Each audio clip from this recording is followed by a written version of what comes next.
wonder gators are.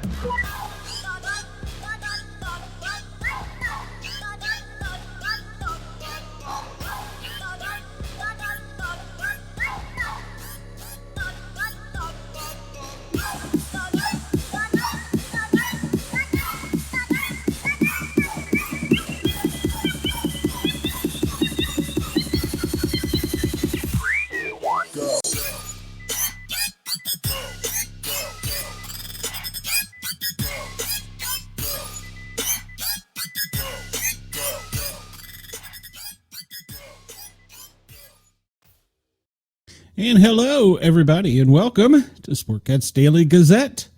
I hope you can hear me okay. I hope the audio is good. Let's see who we got in the chat here. Hello, Wendell. How are you? Good to see you. Soul, always a pleasure to have you here.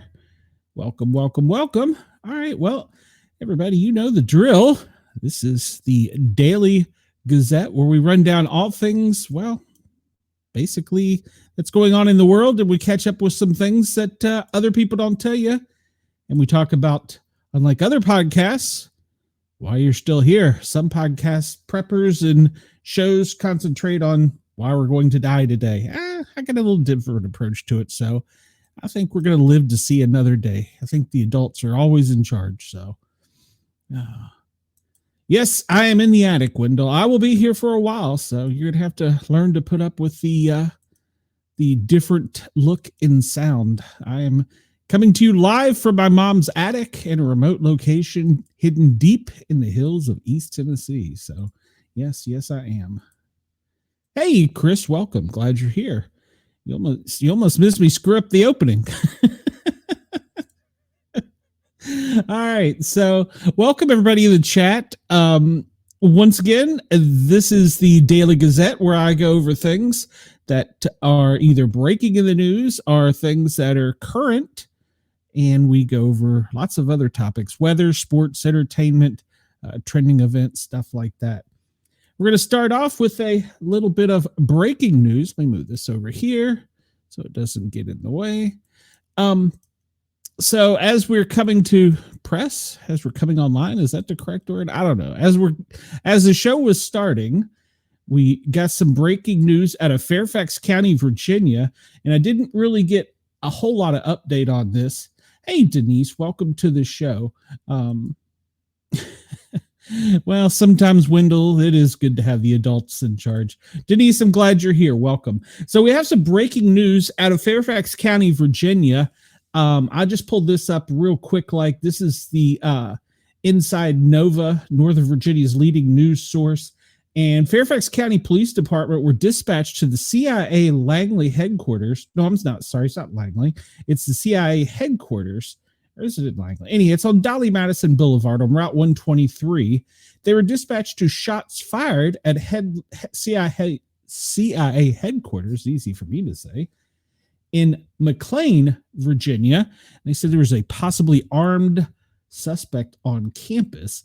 Fairfax County Police responded just shortly before 10 a.m. and the police to assist the CIA police. Didn't know there was such thing as CIA police.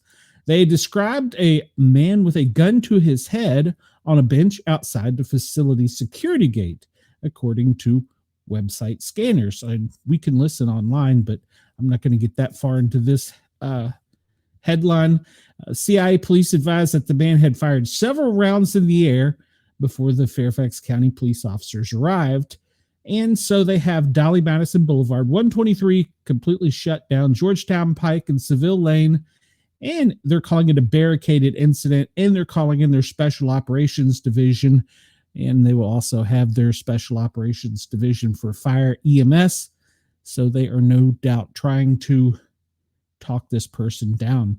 Can't help but wonder, if we remember yesterday, the breaking news was going to be they were releasing the RFK, is it JFK? JFK paperwork. They released 88,000 documents, I believe, yesterday, or 88,000 pages of documents. And I'll be honest, I kind of skimmed through them. It was a little before my time, so I mean, I've seen the movie, I've heard the history. I went and watched a lot of the conspiracy theorist YouTube channels last night to see, and basically they said it was a bunch of nothing.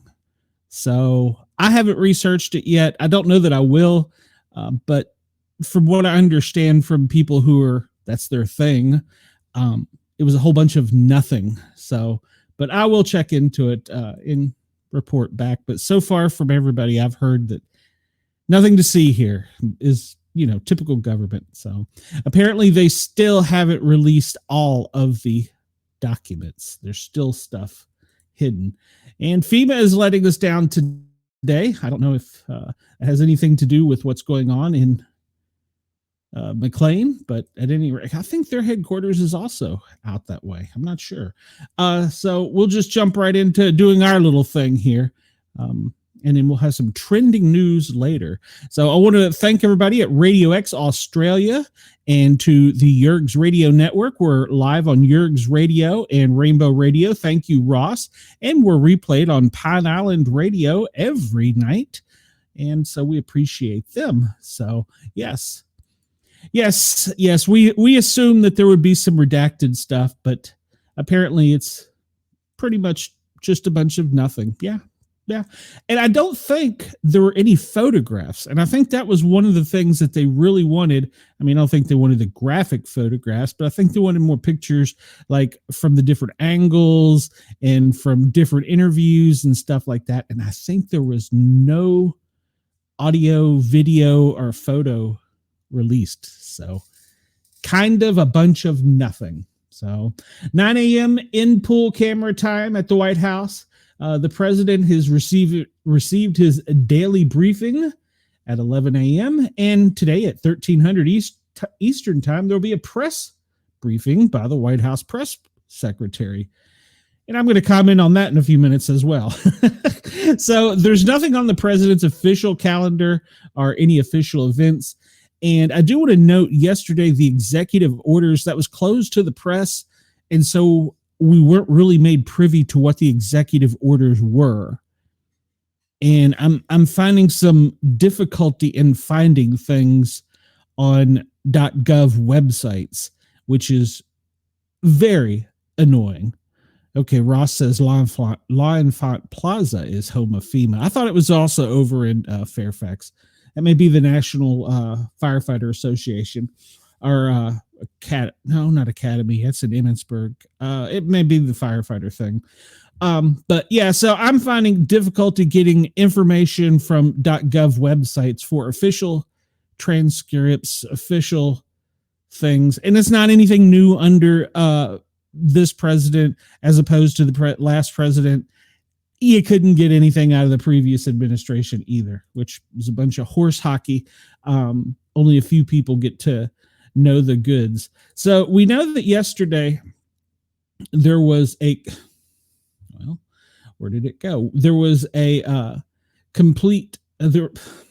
was a phone call between President Putin and President Trump, and they were to release the entire transcript. Well, yesterday afternoon at about 13:26, they sent out an email to the media that read, "Today, President Trump and President Putin spoke about the need for peace and a ceasefire in the Ukraine war. Both leaders agreed this conflict needs to end with a lasting peace. They also stressed the need for improved bilateral relations between the United States and Russia. The blood and treasure that both Ukraine and Russia have been spending in this war will be better spent on the needs of their people. This conflict should have never started and should have ended long ago with sincere and good faith peace efforts. The leaders agreed that the movement to peace will begin with an energy infrastructure ceasefire, as well as technical negotiations on implementation of a maritime ceasefire in the Black Sea. Full ceasefire and permanent peace. These negotiations will begin immediately in the Middle East. The leaders spoke broadly about the Middle East as a region of potential cooperation to prevent future conflicts. They further discussed the need to stop proliferation of strategic weapons and will engage with others to ensure the broadest possible application. The two leaders shared their view that Iran should never be in a position to destroy Israel. The two leaders agreed that a future with improved bilateral relationships between the United States and Russia has a huge upside. This includes enormous economic deals, geopolitical stability when peace has been achieved. So I say President Poop. So this is right off of the White House, but there's no, when you go to look for transcripts or anything, there's nothing there. But apparently the media got it, which annoys me. That annoys me. They should make it should be on a .gov. And here's something else that annoyed me just as much. So we go over to the other side of the phone conversation. This is from Vladimir Putin. And we get a much longer printout. This about the same substance. It goes into a little bit more on specifics on obtaining peace and achieving the total goal. And there are some ideas in here. It doesn't mention that they will be meeting in Saudi Arabia, I think Sunday. It's coming up soon. They did discuss the need for a ceasefire. And this has the bullet points, obviously, from the Russian president's point of view. And there is some good humanitarian things in there. They put forth proposals on energy infrastructure, which is funny because last night they both bombed each other's energy and infrastructure. So yeah, way to go, peace. Yeah, both Ukraine and Russia. And they knew this apparent of the conversation. And there's supposed to be a printout of the conversation from Zelensky today that President Trump is having with him. Should be right about now. So they addressed some other international issues about the Red Sea, the Middle East, ongoing tensions. There really is more from the Russian leader than there is our leadership. And this annoyed me. Even Sports Illustrated had a copy of the complete transcript, but you can't get it online because they expressed support for an idea to hold hockey matches in both the United States and Russia between Russia and American players from the NHL and the KHL. Why not put the whole damn thing out there, for Christ's sake? So, like Carlin said, it's a big club and we ain't in it. No, we're not one of the elites. But it's really annoying that you get more from Putin than you do from Trump. They could have at least included the sports bit in the email that they put out to the general public. But no, Sports Illustrated gets the entire damn transcript. Ross, get me my press credentials so I can end this shenanigans. So I can file for official transcripts. That's so annoying. All right. So since we don't get the FEMA update, we'll just do we'll start with the National Weather Service for the U.S. First and foremost, not to say anything against our Australian fans, we are going to we have some news for them and we will have some updates on their weather. So, the front we talked about from Canada is pushing down and across the country. It's not making it quite as far south as they thought. It's going to be cold in the south, but not Arctic cold. I did not check his tweets or his Truth Social, but they didn't release anything more from what I skimmed through, Wendell. So we're going to still have snow and mixed precipitation over in Washington and Oregon from that front, still off the shore of the Pacific side of the country, and snow pushing across into Wyoming and Colorado. I understood last night from my friend in, I think it's Grand Rapids in Colorado, just outside of Denver. It was snowing, so they did get snow. So I called that. I was on the 50% correct side. Mixed precipitation going from Wisconsin down to pretty much the tip of Oklahoma, through the far northern part of Oklahoma, and then rain with some severe stuff in Illinois and Indiana and some possible flooding. And then the rain will continue eastward, covering pretty much West Virginia, all of Tennessee, where we're going to get some thunderstorms later today.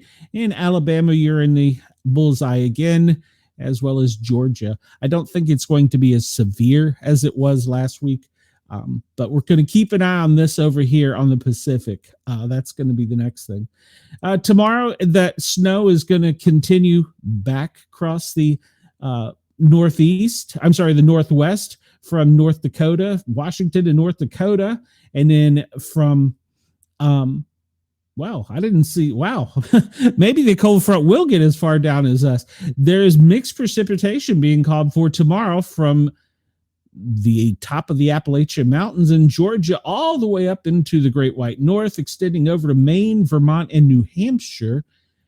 And most of Northern Virginia will see a mixed bag of precipitation, along with Maryland, Delaware, and the coastline of Virginia, the Carolinas, and Georgia and Florida will just get rain.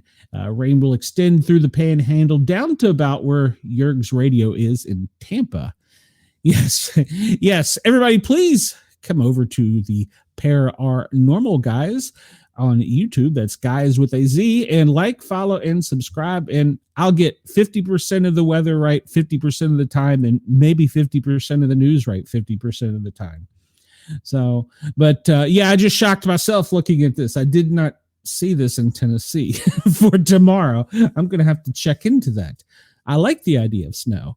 All right, so 3-day snow's out of here in the south. It's going to retreat back up the East Coast all the way up to New Hampshire, New York, Maine, that area. Of course, Vermont is going to get it, and the tips of Wisconsin and Michigan will get it with some with some just rain precipitation across the Ohio Valley and the Mid-Atlantic region.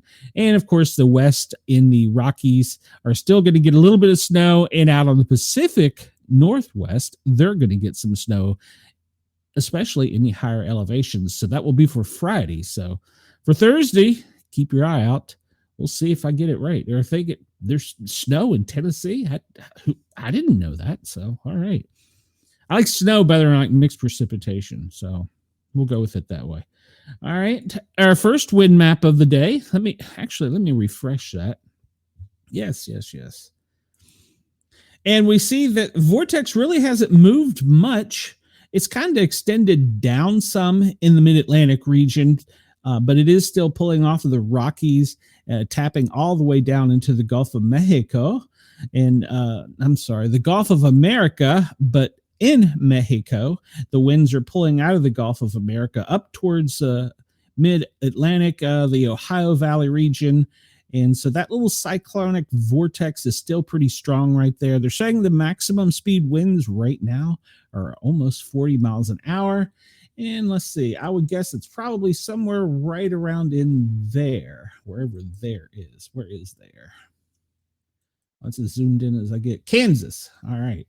So it looks like most of the windiest conditions are in Kansas. Unfortunately, down here in Oklahoma City, it doesn't look good either for them, because we know they are experiencing the fires right now, and this is not what they need. So Wendell asks if I know where the Pacific and the Atlantic Oceans get their name. Is this a trick, Wendell? No, I don't, right off the top of my head. And go away, Twitch. We don't like you. I'm not removing a space. I would remove you if I could. You're non-existent to me. No, Wendell, I do not. So you stumped me for my trivia for the day. And that doesn't surprise me, because I'm not a trivia person. Unless it's about something like comic books, some geek thing, maybe. So shockingly enough, the winds where they're the strongest is where most of the power outages are. Nebraska has 61,000 people without power. Iowa has 16,000, whereas Missouri has 12,000. And let's say Kansas has 31,000. Drop down into Texas, where it's pulling off the trough off of Mexico and out of the Gulf of America. And we have 27,514 people without power in the great state of Texas. Wendell says the Pacific gets its name from Magellan, And the Atlantic got its name from the Greek Atlas. Okay. All right. There's your daily trivia. Who knew? Wendell knew. Wendell, go take care of this guy on Twitch. He's annoying me. All right. So we'll jump next to the airflow. And remember how yesterday Oklahoma was in the crosshairs with all that dirty, nasty air? Man, Oklahoma City, you can't buy a break. This is because of the storm, the dust, the wind, and then the fires. It's a combination. And when they all combine, remember we had the mud snow that the conspiracy theorists said that was the sprays from the jets or whatever the hell they think, that was going to be that's what that was. Well, no, you're going to have more mud rain coming across with this, and it's probably only really going to affect south of the Appalachia if I got my guess right on that one. I don't think it'll be as far up the mid-Atlantic. It might be, but I don't think so, or into the Ohio Valley. I don't think it'll go up that far. But Georgia, your air quality sucks right now. Pretty much the entire state of Georgia. Alabama, you're about 60-40. And of course, over the Washington, D.C. region, yeah, their air quality sucks too. But the worst air right now is in Oklahoma City and down along the Mexican border in, what is that, Big Bend. And that's, once again, that's because of the fires and the smoke. So, yeah. Wendell says his head is full of useless things. I wouldn't say that, Wendell. So, but yes, the most unhealthy air is down in Big Bend and in Oklahoma City, and that snow is pretty much coming up from the tip of Texas down there in Monterey, almost completely covering Texas, all the way up to Oklahoma, where it gets to its worst. It extends out to Kansas City, and that's where we see that trough of wind was earlier, and it's just stirring all that smoke up, and they've had several dust storms. So it's been nasty out there, but don't worry, it's coming soon to a town near you. All right, so this will be the fire map, and as we can see, Oklahoma is still, there is so many fires in Oklahoma right now, and that's right at the center of that vortex we looked at. So all those winds are being stirred up. Chris says all the bad weather luck has moved from Oklahoma from the Australian coast. That's pretty accurate, even though they're not out of the guns off the Australian coast with the flooding. It's pretty bad there. And then we have the fires down in Texas. I don't see down in Big Bend a large fire, so they must have it more under control. But yeah, that and the dust storms coming out of Mexico and Texas. So yeah. All right. We see, I don't see any new, well, let's see. There are a couple new fires in, where is this? This is in Missouri, and we have some fire warnings up along Fire Weather Watch, which today is high because of the wind conditions up in the tip of Kentucky, a quarter of Kentucky, pretty much all of West Virginia, part of Ohio. I'm surprised that hasn't reached down here as far south as East Tennessee in the Appalachia, and then up in the New York region. Interestingly enough, yesterday, if you had wanted to go to or from Key West by car on the 100-mile-an-hour bridge, you would not have been able to because of out-of-control fires that shut down the highway, and you could not get in or out of the Keys by vehicle over the bridges because the fire was so large. It was crossing over the highway, and it's much larger than they're showing here on the map. And then the smoke was wrapping down, making near zero visibility on the bridge. And they were trying to get fire departments from as far west as Key West to come up and help, but they couldn't really provide a whole lot of help with the traffic conditions. There was no major motor vehicle accidents that I saw come out of this, but the Key West, getting in and out of there yesterday, it was shut down. And as far as I know, it is still shut down as of today. I have not checked just before coming on air, but yesterday, Key West, you could not get in or out of it, and the fires will be continuing in the tip of Miami region down there throughout the day. They have not got them under control. And one question I always get, since I'm a firefighter, is there's so much water right there. Why can't they just pick it up and drop it on that? You can't put salt water on green vegetation. It will kill it. So, yeah. And Chris said he wouldn't rule out the dinosaur being related to those fires. That's correct. Our longtime fans will remember that. That was that our New Year's Eve show or a Christmas Eve? I can't remember, where we were watching just the tip down here. I should bring that camera up. Just the tip down here in Key West at the memorial at the tip of Key West, the furthermost south position of the United States. It was during a hurricane, and up waddles a plastic dinosaur. It was the funniest thing. So I do have a TikTok about it. If you check out my TikTok, it was quite funny. All right. So those are the newest fires in the South, and those were pretty horrible. Ross, up by you, there's quite a few wildfires, and Florida's got some of them dotted throughout. Lower Alabama, lower Georgia, you have some pretty significant fires. And of course, they're worried about these up in West Virginia. I'm sure Cheyenne's been busy on the 911 phones. So Chris over in Illinois. So I'm sorry, this is in Illinois. You have one significant fire up by the Green River. Not sure where that is. And let's see, Denise over by you. Where are you? You're over here. I don't see any significant fires in your area, Denise. So you're good. Brenda down in Texas, where you live, it's meh, okay, but the air quality sucks. And for our West Coast listeners, there's still some small fires. Small is a relative term as compared to what they had in the lower California region, Southern California. And I don't know. No, this map doesn't include anything but the United States. So, all right. Yeah, well, it's from the U.S. Wildlife or U.S. Forestry. Go figure. So I don't have data on the wildfires in Australia at the moment. I can pull it up though. All right. So we look here. This is the radar for the United States. Little blue dots are the earthquakes. I guess I should take those off because the only significant earthquake over the past 24 hours was up in Alaska. And we know that they're always rocking and rolling up there.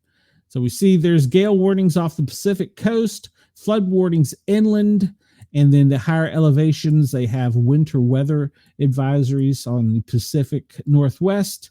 Down in Southern California, going to be dry. And we talked about how it's going to snow in the higher elevations of the Rockies, Salt Lake City, and we get into the high wind watch around Denver, and that pretty much extends mostly across the country, almost to the East Coast. It stops somewhere just the other side of West Virginia, about mid-Virginia, drops all the way down as far as south as Mississippi and Texas, and part of Alabama is under a freeze warning. Wendell, what are you doing over there? You got a freeze warning for tonight. In a lot of these areas, red flag regions in the Appalachians, along the Smoky Mountains, all of West Virginia. And of course, we know that Arkansas, all the way back over Oklahoma, Texas, that's everything. You've got everything there from a high wind to a red flag. There's no one good color for that. It's a mixed bag of everything right in the center of the Midwest right there. And that's where those winds are going to be the worst there in Oklahoma today, stirring up those fires. And that mud rain will probably continue and come down with the dust storms across Arkansas, Memphis, Louisiana, Mississippi, Alabama, and Atlanta, or Georgia, and outward for later this week. That's just a forecast. The other front that did so much damage over the weekend is off the coast, and it's now bothering Bermuda. So it's left us alone. And by the way, this little circulation here, National Hurricane Weather Center backed up their 10%, and it's not even on their radar now. We'll pull that up after a while. Let's go down to Australia and see what it's like down there for our friends down under on Radio X. We appreciate you listening. We do have an update on Cyclone Jude. Yeah, it looks like pretty much across Australia, it's going to be spotty showers moving off the coastline. Gold Coast down in Brisbane, a little bit of spotty showers. But it looks like kind of spotty showers all the way across. Wendell says, I'm just too cool. Well, for anybody in the chat that doesn't know, if you haven't been windled, you need to come to a Bigfoot convention and get windled. But the radar in Australia doesn't look remarkably changed since yesterday. Like I said, spotty showers along the coastline in the northeast and up along the northern tip. Those rain showers are probably going to move inshore and create some spotty showers all the way across. With down here in the Australian Bight, there's going to be some heavier rains, some thunderstorms, but I believe they're going to be moving offshore. We'll take a look at the wind map here in a few minutes to verify that. So, and I'm trying to learn my geography better, so you have to bear with me. I'm learning, so I is learning. All right, so I brought this one up since we didn't really have anything from FEMA. I would go with our weather warning page, and we see pretty much the activity where it's going to be today. Actually, the NOAA is calling for the severe stuff to be kind of around where you are, Chris. So keep an eye on that for thunderstorms. The winds are going to be highest. This can't be updated, right? Because the highest winds were in Oklahoma earlier. And the tornadic winds are only expected for up in that area of Illinois, Indiana. So keep your eyes open. Be weather aware, Chris. And I saw somewhere somebody had a tornado advisory come out, but I think, or tornado warning come out, but I thought that they pulled it up. Illinois, you've got a severe thunderstorm warning. Andy is testing again in Maryland. I don't know why. Rip currents down off of Florida. The wind advisories in Texas. Blowing dust advisory in Texas. And if we get time today, remind me, there was a serious accident during a dust storm involving an ambulance. So yeah. Chris says, tornadic activity possible this afternoon and snow tonight. Maybe you'll get some of that thundered snow. And then all right, so we're looking at the higher elevations here in Iowa, Nebraska for some blizzard conditions. All right, blizzard conditions for snows at the 3-inch, winds as high as 55 miles an hour. Strong winds and the weight of snow on the tree limbs may impact power lines and could cause power outages. That is for the upper elevations in the northwest corner of Iowa and the northeast section of Nebraska in the higher elevations. And there is a tornado watch in Bond right now. Currently, Bond, Illinois, there is a tornado on the ground. The National Weather Service has issued a tornado watch. I'm sorry, this is a watch. I said warning, in effect until 9 p.m. So if you're in the following areas in Illinois, in 5 counties: South Central Illinois, South Bend, Clinton, Fayette, Marion, Montgomery. It includes the city of Centralia, Litchfield, Salem, and Vandalia. So tornado watch for those areas. There's also tornado watches in Indiana, and there's going to be several tornado watches across Indiana and Illinois today. So with wind, once again, we talk about in Arkansas and Oklahoma. Special weather statement in New York. I'm betting it's going to get cold again. Humidity will drop to 15 with winds gusting. So this is a fire warning for, this looks like Binghamton area west over almost to Buffalo, south of Rochester. So fire warning up there like we talked about. Blowing dust. Yeah, well, yes, Denise, the winds do suck. I had forgotten, having not been home during severe weather here in East Tennessee, the sound of the wind coming over and up through the mountains. I had forgotten that sound. It It's kind of eerie at night. Flood warnings down in Mississippi and winter weather advisory. We talked about this in Iowa. It's going to be extending further towards the center of the state in the higher elevations later this evening with that snowfall, with blizzard-like conditions apart in some parts. And they're still going to be blessed this evening with high winds. Winter weather advisory for Wisconsin. Several of them have been issued with some winter storm warnings. So Wisconsin, take heed. It's going to snow. It's not football season up there. It's March Madness time. Why is it still snowing up there? All right. And so we still have Iowa and Minneapolis, Minnesota. Yeah. Some snow blizzard warnings for them. So we'll see tomorrow where our power outages are. I bet that we'll be able to see where the power outages are based on the winds and the snow. Flood warnings for Amanda over in Kentucky and down in Texas for Brenda. So, all right. Everybody keep on your heads and toes. There's some weather going on everywhere. Wendell says, I can't remove the last post. What was your last post? I don't understand. What did you do, Wendell? Why are you breaking the internet, Wendell? Stop breaking the internet.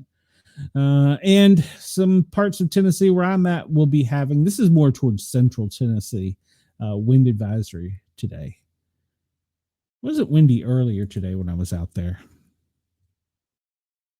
All right, here is the fantabulous wind map that we're all here for. This is the AI for everybody that's on Radio X, Yerg's Radio, maybe listening in tonight on Pine Island, and you want to come check it out. Come over to the Pair Are Normal Guys. It's 3 words, guys with a Z, and you can check out the AI wind that we pull up every day. It's a fan favorite, and we get to see where all the current windy conditions. Chris says, if I'm a weather warning, I'm staying away from Brenda. Yeah. I haven't heard from her in a couple days. I need to check on her. So there's that little trough along the coastline that's stirring up towards the Alaska basin. And it's just kind of sitting there. And that's what's been pushing this weather. But it's going to supposedly push across the country early into next week. And some are saying it may meet up with this cold front up here towards Antarctica and bring even more chilly weather to much of the country. But right now we're just sitting here watching this spin right in the middle of the country and create havoc with the wind, the fire, and the dust storms, any higher elevation, the blizzard warnings, and in the central Midwest. That wouldn't be central Midwest. That would be the central Midwest with the tornadic activity. That old one is off to sea. It's pestering Bermuda there, as we can see. Down in the Gulf, it's trying really hard to pull that moist, warm water up into the Gulf of America. Let's hope it does. Spring breakers are hoping for it. Can you imagine being a spring breaker and trapped on Key West? It's like paradise. I'm kind of jealous now I think about it. Maybe I should have been down there. We'll hop over to Australia and see about the winds there.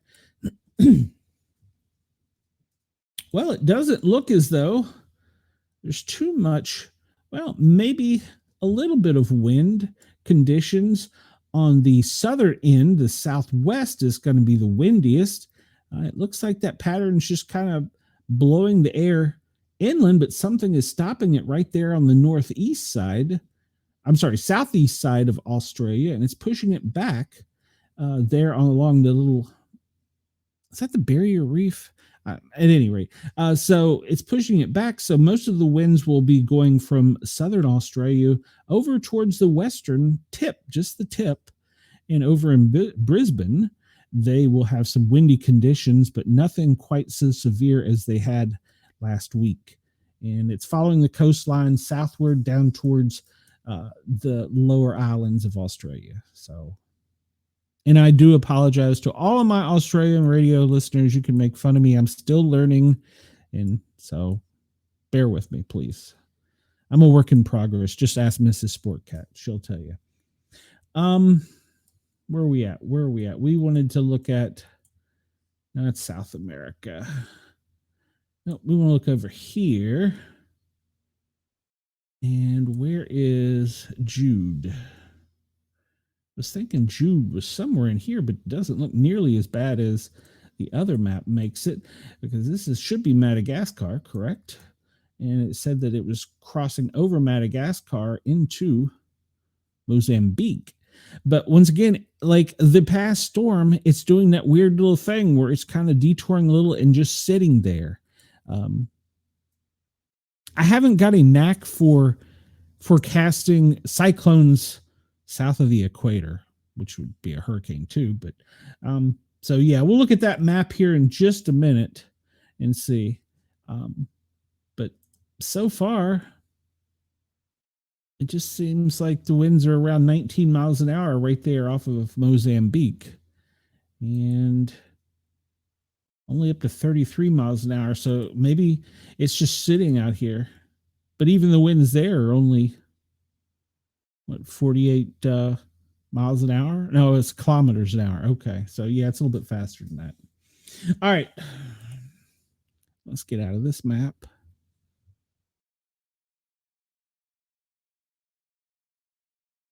And I brought this up only because we talked about it yesterday, since we're starting to get into the hurricane season. And this, I just did the Atlantic Basin storm names. And so the first named storm of 2025, which is where we're at right now, will be Andrea, then followed by Barry, Chantel. I have a weird story about a Chantel. Dexter. Nothing good can come from a storm named Dexter. Aaron. Okay. I'm reading that as Ferdinand, but they're calling it Ferdinand. Sounds like rednecks wrote this. That's being called, that's the pronunciation is, that's Ferdinand. Huh. Okay. Shouldn't it be Ferdinand? I don't know. Gabrielle, Humberto, Amelia, Jerry. There's nothing good from a storm named Jerry. There's nothing even better than a storm named Karen. If we get this far in, we're in trouble. Lorenzo, Melissa, Nestor, Olga, Pabla, Rebecca. Ooh, that'll be an ugly one. Sebastian, Tanya. Oh, that could be a bad one too. Van.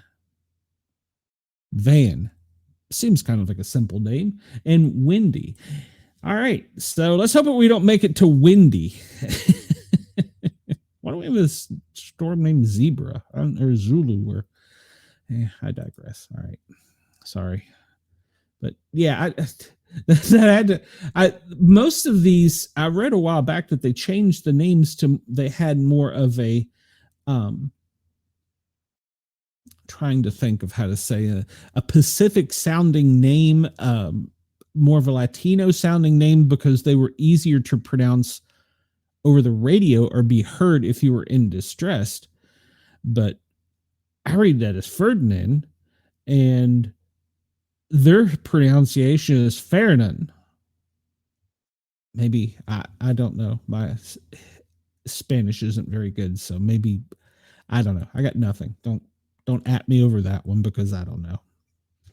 I would say see Bobby Dizzle for complaints, but he's having some snowflake issues at the moment. So don't at Bobby Dizzle. All right. So the National Hurricane Center, yesterday they had put a little X over here as a less than 10% chance. At one point in time, they were concerned about another one up here. And then today it's all gone. It's wiped off of the map, and they say there is nothing to be concerned about for the next 7 to 10 days. So I don't know maybe it was a glitch. I don't know. In the Central Pacific, I don't believe. In the Eastern Pacific, I don't believe you have anything to worry about as well. So I believe we're all good. Well, maybe not in the Central Pacific. But it's all good there. All right. I bring up this map only because we were talking about Cyclone Jude.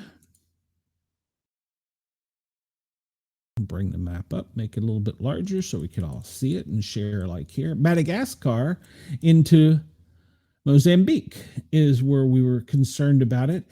And this storm, Jude, is just doing that funky little thing like the other one did. Look at this. It's doing a crazy pattern. It's coming from up here across the tip, and it's going to, no, I'm sorry. Yes, it's coming up here and it's coming down and back out, even though it just stalled and sat up here for a day or two. So currently, we should be worried about it off the shore, but they're still worried about it in Madagascar. I don't know how old this map is. I thought this was the most recent one, but it's crazy how the storms south of the, or on the opposite side of the lower side of the equator, are how they move so erratically as compared to, I mean, ours, we get the spaghetti monster, but these move so much more different than what I've seen. So, but at any rate, it is still at 63 miles an hour. It's a tropical storm. So it's going to be moving back out to the southwest if it has not already. Go figure. So there you go. I was pretty sure that was the most recent daily map, and yeah, that's the most recent daily map. And it was, it was published last night after the show. It's the cyclone for Africa and Madagascar. So, all right. The event list, I updated this for today so that we didn't have to sit there in the map and go over each little one. Let me refresh it to make sure there's nothing crazy. Yes, continue. So we'll start with biological attacks, and 70 people were injured as bee attacks amidst a bomb scare. And this was in India earlier today, overnight for us, or overnight for them, earlier for us. And they had 50 injured during a funeral gathering in India. All right. The Netherlands, the measles outbreak is getting higher over there. It's now in 4 Dutch primary schools. Nigeria, Lassa fever is an issue. In Kazakhstan, 8 children die of measles. Kazakhstan. Nigeria, 23 new infections of diphtheria. And let's see, epidemic hazard, Argentina, Buenos Aires City, measles have triggered a joint government response. Seems to be something happening here. Haven't we seen a trend in this of measles? Finland, a norovirus outbreak. And critical infrastructure, Haiti, they've closed their port because of emergency curfew. Wonder why that is. 16 updates. Could I get info on that? Why did they close their port? I may have just broke it. Collapse of public administration. Haiti's main port was closed Thursday after attack by armed gangs, said the port operator. Caribbean Port Services said malicious acts of sabotage and vandalism led to the decision after armed men broke into the port. Well, that's bad. They shouldn't be doing that. So, all right. All right, how do I close this? Go back. Because it's not fresh news, but I was just kind of curious as to why it was that way. But all right, so that's that one. So let's go back over here. All right. Tehran is facing a water crisis as reservoir level plummets. It's a couple days old, but still affects us. Nigeria, airstrikes have been a problem from the NAF, so I don't know which army that is. Syria, at least 70 people were killed in clashes as curfew has been imposed. That country is just in such turmoil right now. Congo, 9 UN peacekeepers were injured as rebels closed in on them. That's old. That's old. We'll go on. Massive displacement. Italy, 6 people dead, 40 missing after a migrant shipwreck off of Italy's Lampedusa. All right. Cyprus, over 7 dead after a refugee boat capsized off the Cyprus coast. All right. In United States, Tesla attack map shows wave of Elon Musk products being targeted. Do they show the map? I'd like to see the map. Tesla attack map shows wave. All right. Cybertruck's and I actually did a YouTube short and a TikTok on this yesterday because it really just pissed me off with using the word hunting. I don't think we should be hunting human beings. Vehicle is one thing, but you're hunting people in the vehicle. That's wrong. Cybertrucks are being set ablaze, showrooms defaced, and charging stations shot. A wave of attacks on Tesla properties and products have been reported across the U.S. Newsweek has mapped out these attacks based on various news reports, police reports, and letters to the DOJ. Why it matters: Tesla CEO Elon Musk increasing influence in the White House under the president's administration appears to have made his electric vehicle company a target for political backlash. The party of peace and unity. Check. After he was appointed to the newly created Department of Government Efficiency, DOGE, not to be confused with the Dodge truck, tasked with cutting government spending and not an actual government department. Musk has faced criticism for DOGE's efforts, which included laying off federal employees and freezing foreign aid. Tesla's favorability among Democrats has been dropping over the last year, despite once being more popular among members of the party than among Republicans. Check out my YouTube short. You'll get my comments on that. It's funny how just 1 month and an orange man changes everything. Party of peace and unity now wants to hunt you down. No serious injuries have been reported so far, and the most recent attacks occurred at a Tesla collision center in Las Vegas on March 18th. We reported that yesterday. Several vehicles were set on fire, and the word resist was spray painted in red on the building's front doors, according to authorities. On the same day, a couple of Cybertrucks caught fire at a dealership in Kansas City, Missouri. Police are investigating a potential arson attack in Tigard, Oregon, a Portland suburb. Gunshots were fired at a Tesla dealership on March 6th, damaging vehicles and the building. A second shooting incident occurred at the same location on 13 March. Peaceful. In Linwood, Washington, 6 Tesla vehicles were vandalized on March 11th, including one that was defaced with swastikas. Yes. They're calling him a Nazi. Get an education. In Massachusetts, 3 Tesla vehicles were vandalized March 11th, spray painted with graffiti and tire damage, according to police. In Seattle, 4 Tesla Cybertrucks were destroyed at a dealership. In Littleton, Mass., multiple Tesla vehicles were vandalized at a Tesla dealership on March 3rd, according to police. On March 2nd, "No Musk" was written in red spray paint on the windows of the Tesla dealerships in Owings Mill, Maryland, according to ABC News. North Charleston, South Carolina, Daniel Clark Pounder, 24, of James Island, was arrested on 14 March on criminal charges related to an arson attack at a Tesla charging station March 7th. Witnesses said the man spray painted in red paint "F Trump" and "Long Live Ukraine," according to the U.S. Attorney's Office. In Colorado, an individual was arrested for attempting to plant an explosive device and vandalizing a Tesla dealership. Tesla has also been targeted outside of the U.S. in London. Climate activists from Just Stop Oil poured orange liquid. I can't with these people. Really? Orange liquid over a humanoid robot at a Tesla store on March 12th. On Sunday, 20 cars were reportedly damaged in Belfast, North Ireland, according to the Daily Mail. Tesla has been removed from the Vancouver International Auto Show because the organizers are citing safety concern. Yeah, you don't say. The party of peace. Yeah, they're. Musk said in an interview with Sean Hannity on Fox on Tuesday, "It comes as quite a shock to me that this level of hatred and violence from the left. I thought the left, the Democrats, were supposed to be the party of empathy and the party of caring, and yet they're burning down cars, they're firebombing dealerships, firing bullets into dealerships, and they're smashing up Teslas.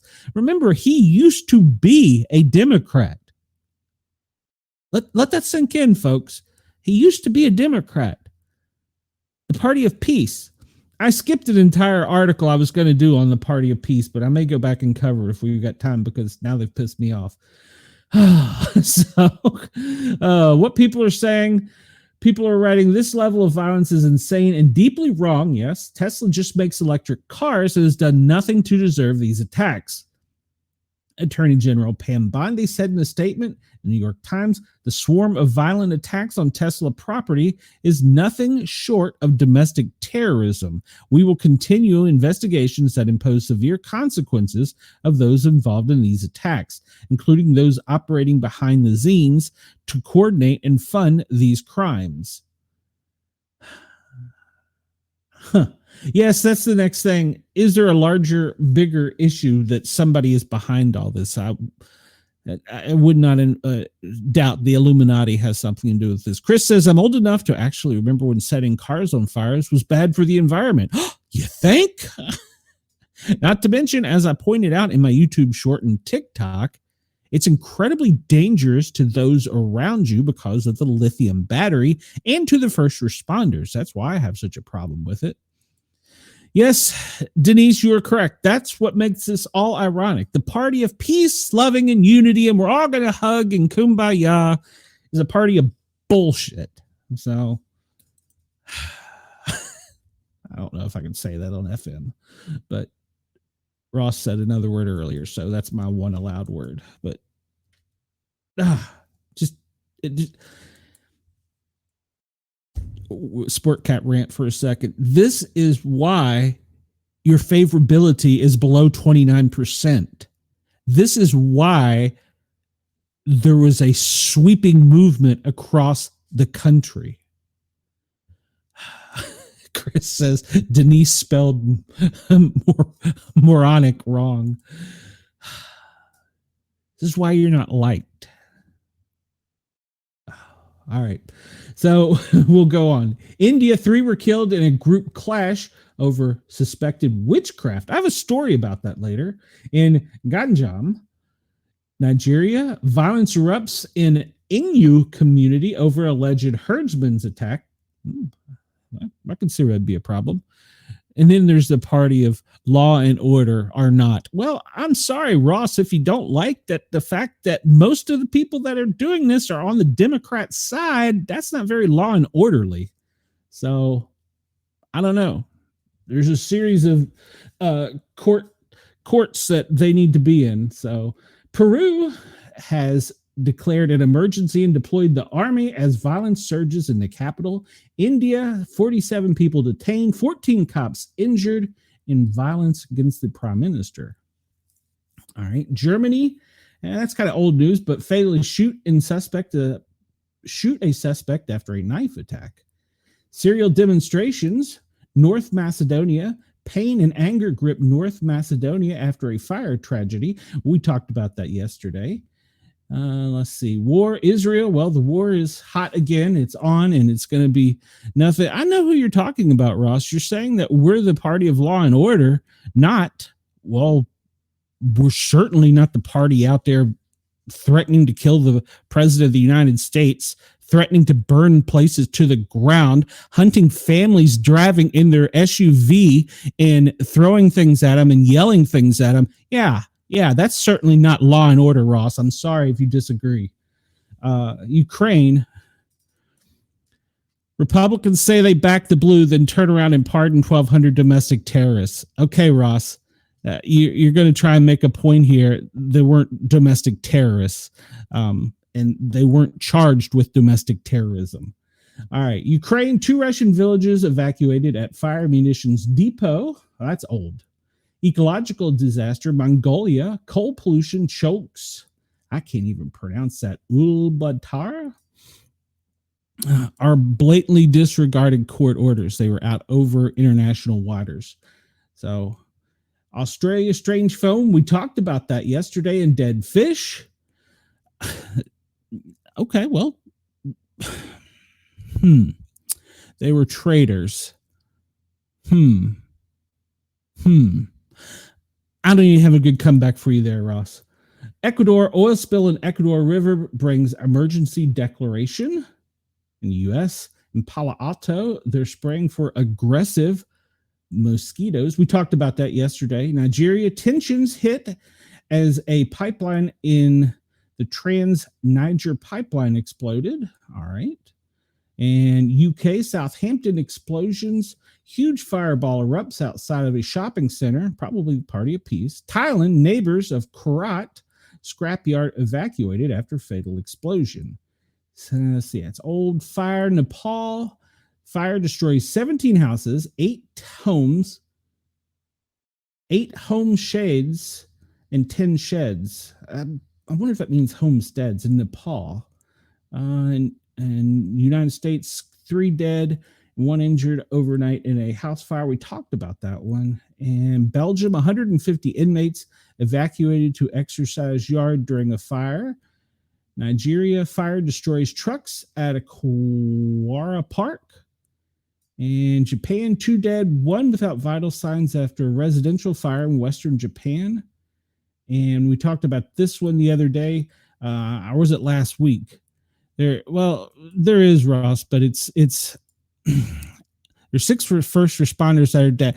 Now, they are not dead because of and if that was the case, Ross, why were they not listed as line of duty? I'll wait. Let's see. Australia, 400 guests evacuated as fire erupts in Australia Hilton Hotel. Outdoor fire in Iraq and Laos. Australia in Oceania, and several large fires in Australia and Venezuela. In geological, Dominican Republic was a 4.0 earthquake. The Coral Sea had 1 earthquake. Indonesia had a 4.0, 4.9 in Coral Sea. Indonesia, 4.6. The Southern Ocean was a 5.0. That was in Antarctica. That was what I was telling you about, Wendell. And 5.0. The North Pacific Ocean was a 4.7. And down in Indonesia overnight, they had a 4.5. Had 2 of them. Actually, 2 of them, a 4.5 and a 4.0, with a 4.0 in Iceland. Landslide in Bolivia and United States. A massive 200-foot sinkhole in Texas is growing rapidly. I need to find out about that one. I hadn't heard of that one. Oh, I don't know who you're calling. Are you calling me unprofessional, Ross? Because I'm saying if it wasn't called a line of duty death, it wasn't a result of.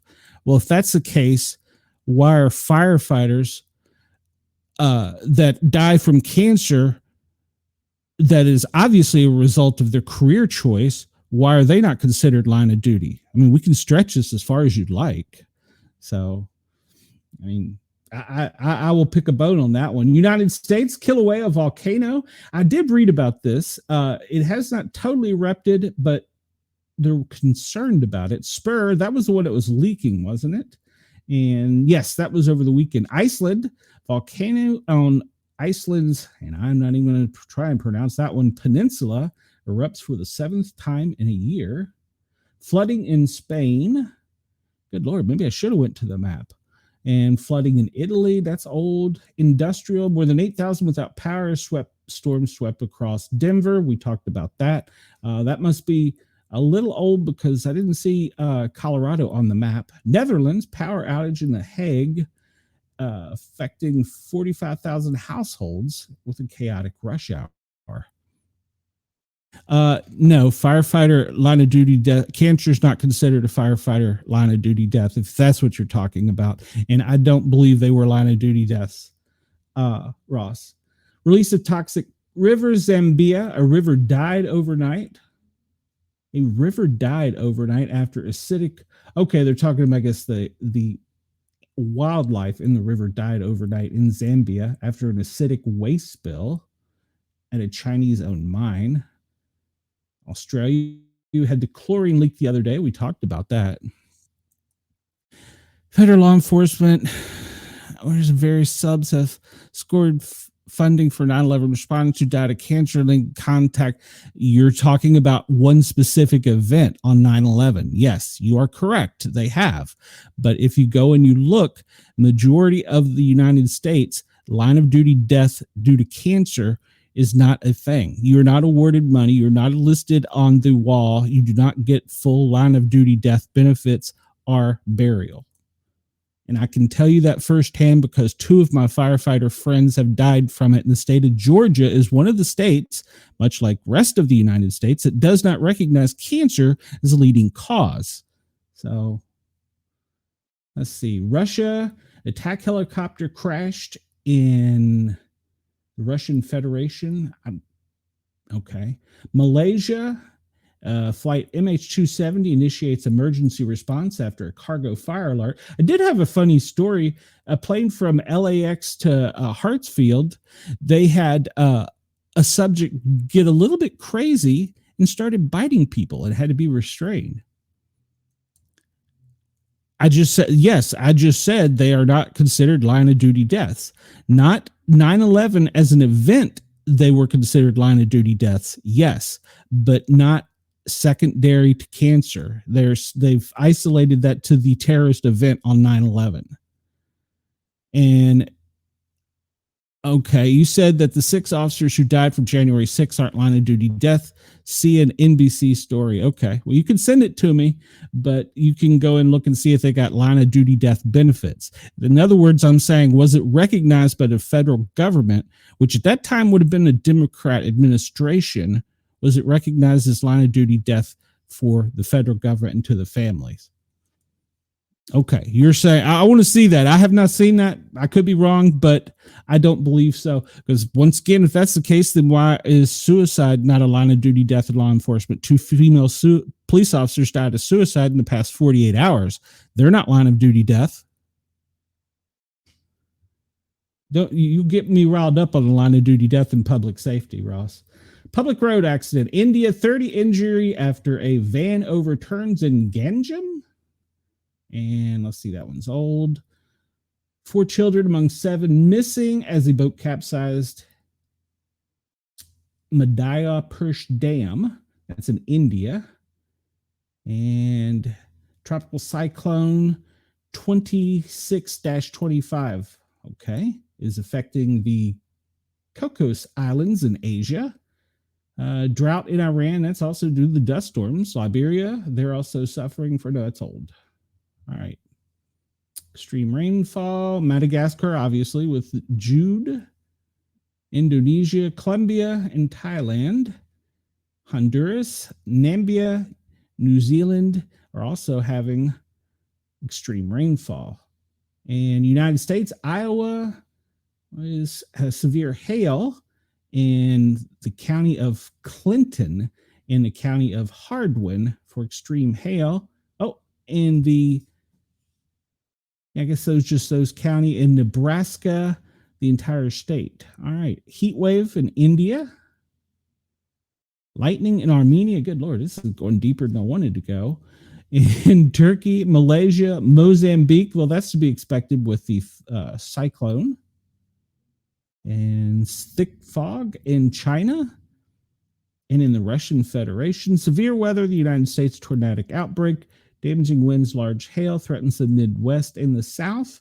That was over the weekend. And Federas, Iran, stormy weather. I'm going to skip through all that because we talked about that. 2 Arkansas tornadoes rated EF4. And that was over the weekend. All right. Okay, Ross, I can't keep just having a conversation with I do CNBC, I do this. It was okay. I can't. So it was natural causes. He was the one who had a stroke, I believe, Ross. But some people are saying it's secondary. I could make the argument both ways. All right. I'm going to do this one by the list because we've talked about most of these. I'm going to refresh this too while I'm at it. Because I learned yesterday after I didn't refresh it, I went back and looked that there was more things that we hadn't talked about. And really real quick, we're just looking at the winter storms. I'm going to cover mostly in the United States and Australia. Um, the winter storms and the severe extreme weather in the Midwest is pretty much what we're looking at today. Volcanic eruption, the wildfire down in Homestead. Hopefully, they'll get that under control and be able to get the spring breakers out of Key West. Air quality in Lake Louise. Where is that? That's in Canada. Okay, I was thinking it might be Virginia. And Iowa tornadoes, Illinois tornadoes, Indiana's tornado, and yeah, these are back to the thunderstorms and winter storms we talked about earlier. All right, so I'm going to skip through this one. I can't give you more updates on it than we already got. All right. This is the New England Fire News Alert. You can go look at it at New England Fire News. And the doctor's still employed by the Trump administration. Okay, I'm not sure what you mean by that, Ross, but we'll talk later. 319 Berlin, Mass. They had a fire. That was what? That was 5:48 this morning. Is this most recently updated? In Queens, they had a fire at 5 o'clock this morning at all hands. All hands means that it's not a second alarm per se, but it means that everybody's going to work. On 17th Road, they had a secondary search was complete and negative, which means that there was no one inside the structure. Everyone was out. Everyone was safe. And Staten Island, they also had an on all hands. The 23rd Battalion reports a one line stretched and operating, means one fire hose is on it. The body of the fire is knocked down and they're opening up. What that means is they're cutting holes in the roof to let out the steam and the heat. In Queens, that's the one we talked about earlier. That was the one in Queens. And Staten Island, that's the one we talked about. And let's see, it looks like Staten Island was where the last was. Fairfax County overnight at 3 a.m, Locust Way, 6,000 Locust Way. Fairfax County on a working structure fire. It was a large mega structure. Overnight in Charlotte, North Carolina, a second alarm on Fairview Road for an apartment building. And Dallas, Texas, they had a fire in a one-story brick dwelling overnight. That was about 1 a.m. And let's see here. Millington, Michigan. On scene, a second alarm struck for fire showing from a detached garage. No hydrants in the area. That means basically they had to call a second alarm for extra people. So they needed people and water because you got to stretch long lines for that. And you have to sometimes set up portable tanks for operation. And this will be into overnight. Last night, Danvers, Massachusetts, outdoor shed with gas propane leak. Oh, that's not good. And this is as far back as they're going. Entrapment in Taunton, Mass, on scene with the MVA with entrapment. So that was that. I'm kind of, usually they update better than that and more often than that. I'm kind of, I'm disappointed. That's not the right word, but it had been a better source for us here throughout our stories. And this is the last we'll talk about the fires, but the main thing I wanted to show was the smoke on this one.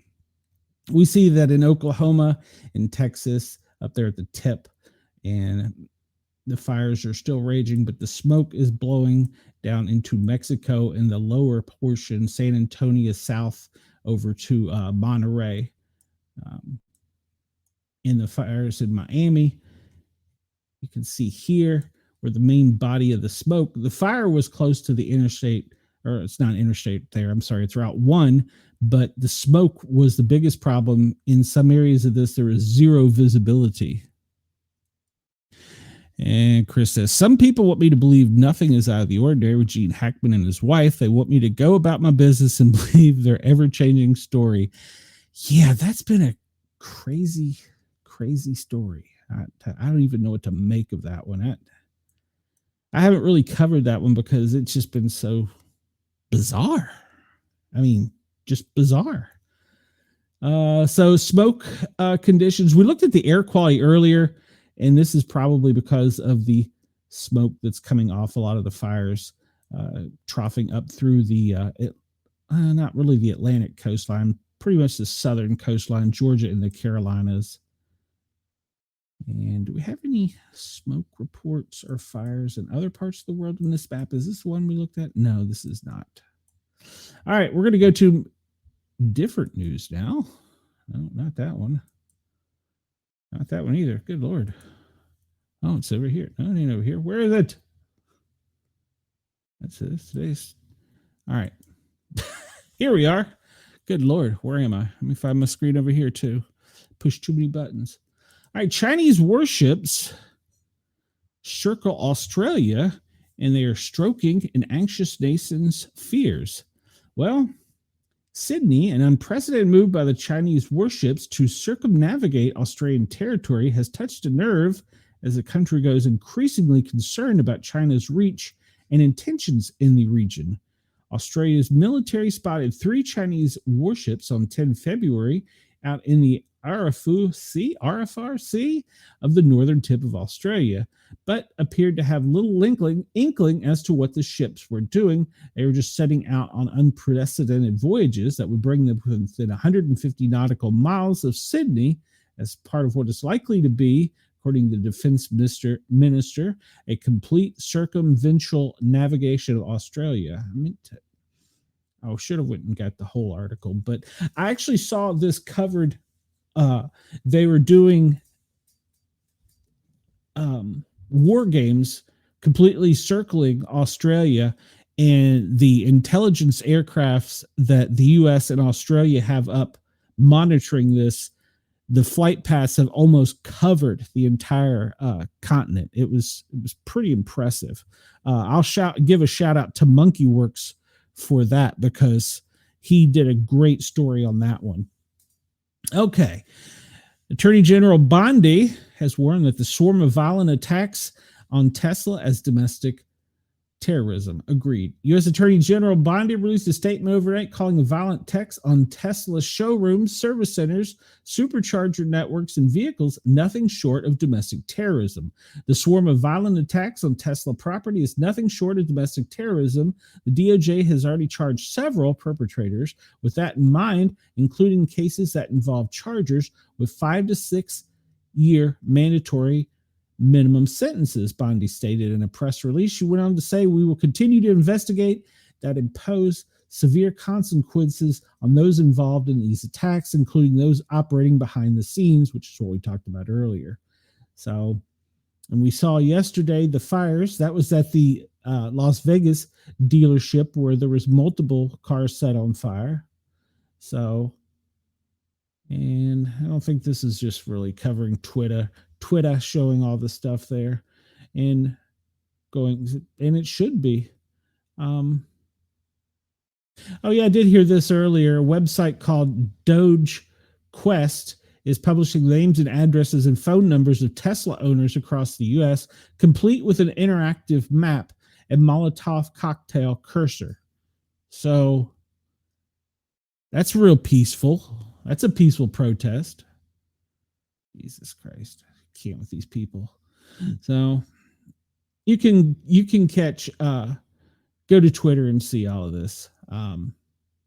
It's quite disturbing what the peaceful party is doing. So like I said, I also made a YouTube short and a TikTok on it if you want to check it out. This was one of the stories I wanted to get to. How much time do I got? About 40 minutes. This is exclusive to, was it the Daily Wire? I think, yes, the Daily Wire. Catholic group urges Kansas governor to block satanic black mass at the state capitol. The state house belongs to the people of all religious beliefs and cannot be used for religious desecration. A prominent Catholic group is urging Kansas Governor Laura Kelly to stop a Satanist group, is that right? Satanist, performing a black mass at the State House. The Satanic Grotto is planning to hold a black mass on 28 March at the Kansas state capitol in Topeka, causing alarm among critics who warned the controversial event is wildly offensive to Catholics and could be disruptive. Catholic Vote, one of the country's largest Catholic advocacy groups, sent a letter to Kelly, a Democrat, on Wednesday, urging her to prevent any religious tearing it up at the Capitol building. While we recognize the constitutional protections for speech and expression, we also trust that your office understands the importance of maintaining law and order and the integrity of the government property against any attempts to disrupt its normal function, wrote Logan Church from Catholic Vote Directors, a political operation, in his letter to Kelly, which was provided to the Daily Wire. The Satanic Grotto, and this is their reply, is saying they're holding their Black Mass event, will dedicate the grounds in our legislature to the glory of Satan. God will fall and Kansas will be embraced by the black flame of Lucifer, according to the group. And the spokesperson said, I will be performing that Black Mass at our state capitol. Satanic Grotto President Michael Stewart had told the Daily Wire, if they have to arrest me, they have to arrest me. A Black Mass is an explicit parody of the Catholic Mass that may use concentrated conservated, while Catholics believe to be the physical body, soul, and divinity of Jesus Christ. We have wafers, Stewart said. I don't want to comment on whether they're consecrated or not because that would ruin the mystery. There's going to be bad heads. Catholic Vote said the Black Mass event clearly violates building policies and established protocols and is an unauthorized use of the State House. The group said it is deeply concerned about the potential legal entry and disorder at the Capitol building and urged the governor to strictly enforce the policies governing the use of the Capitol building. The State House belongs to the people of all religious beliefs and cannot be used for religious desecration.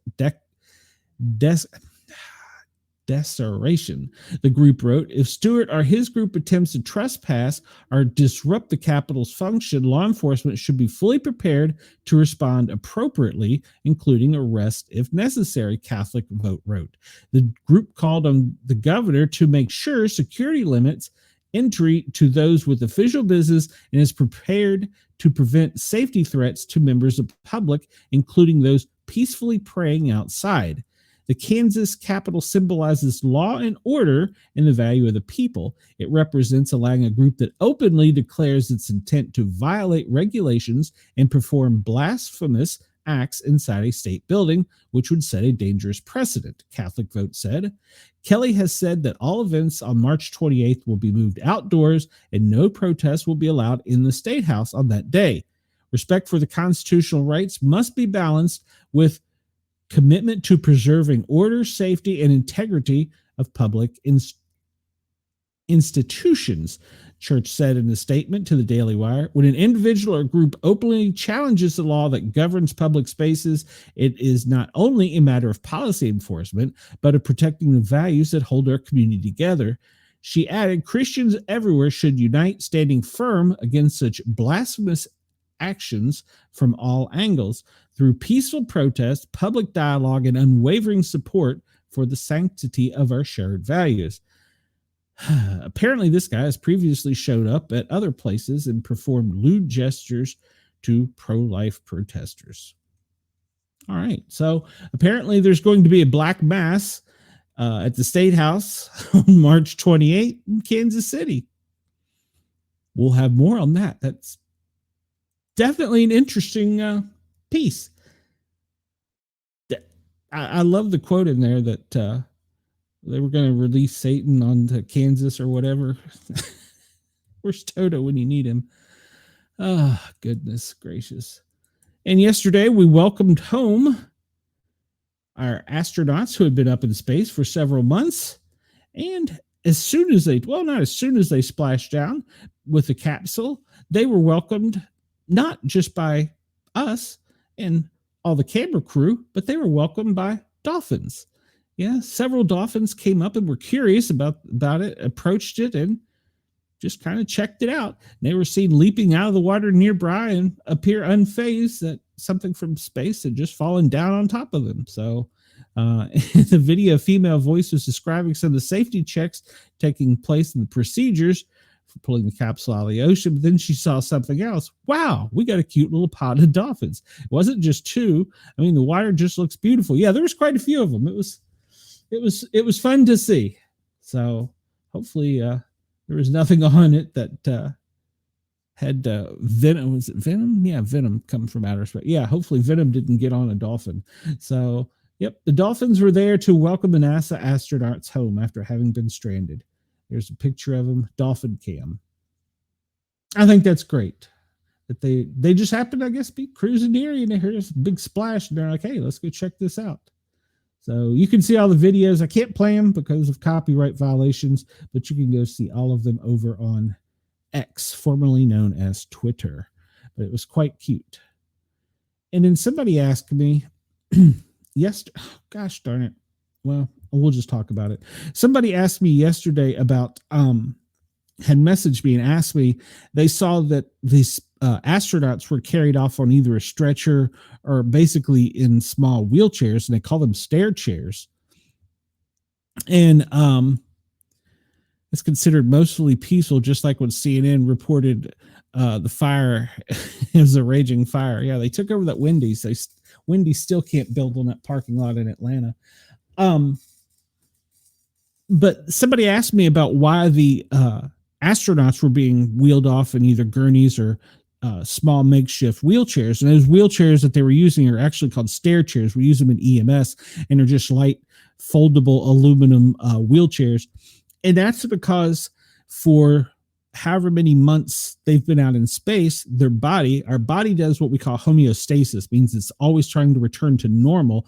Well, when it was in space, its normal was different than what it is here on Earth. And it takes the brain a little while and the body a little while to overcome because you've been used to floating through, the capsule. Well, now you've got gravity pulling you down.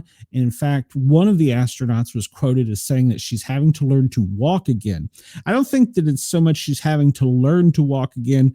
I think it's just basically getting the body mechanics back to what they were because you're out there for so long. The only problem with prolonged life in space or visits to space as far as health concerns so far that they found is one brain disease called intracranial hypertension. And that's basically your heart has blood. It's the heart, the pump, the veins, the vessel, the blood, the fluid. It goes round and round, and it's controlled by the pressure of the heart and the body and the mind. Well, the same for your brain. It has pumps all up and down your spine and in your cranium, your skull, that moves the spinal and the fluid around, the spinal fluid around, and the fluid around your brain and spine. Well, those pumps can be messed up, just like you can have high blood pressure. You can have high pressure on your brain. That's the only long-term effect that they have found on astronauts. Every astronaut that has returned home has had intracranial hypertension. If you want to ask me why I know this weird fact, it's because I'm one of the few Americans that hasn't traveled in space that has that disease. Okay. So we're going to talk about Doge again. So prepare to get people upset here. Inside the now shuttered, and this is on the Daily Wire if you want to go check it out. Inside the now shuttered federal agencies where employees live like reigning kings. One of the 7 small agencies that President Donald Trump ordered downsized or eliminated Friday was rife with corruption. Its employees hire friends, relatives, commissions painting of themselves, and using government credit cards to indulge in constant luxury. The Federal Mediation and Consolation Services, hence why it's known as FMCS, occupied a 9-story office tower on K Street. We're going to talk about K Street here in a minute, too, in another story, by nearly 60 employees, many who actually worked from home prior to the pandemic. Its managers had luxury suites, full bathrooms. One manager would often be in the shower when she was needed, while another used her bathroom as a cigarette lounge. FMCS recorded its director as being on a years-long business trip to DC so he could have all of his meals and living expenses covered by taxpayers simply for showing up at the office. FMCS is a 230 employee agency that exists to serve as a voluntary mediator between unions and businesses.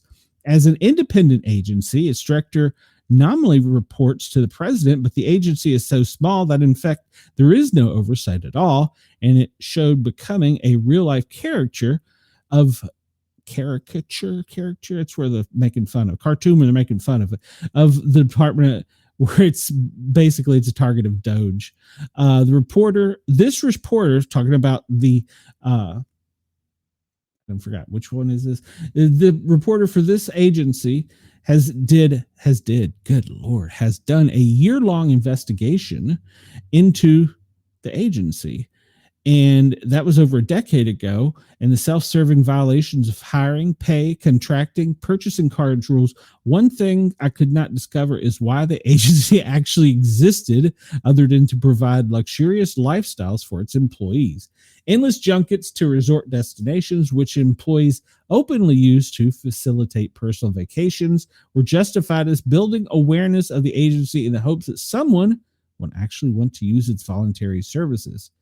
FMCS seemed quite clearly to exist for the benefit of those on its payroll and not much else, one employee told me. Let me give you an honest truth. A lot of FMCS employees don't do a hell of a lot, including myself. Personally, the reason I've stayed is that I just don't feel like working that hard. Plus, the location on K Street is great.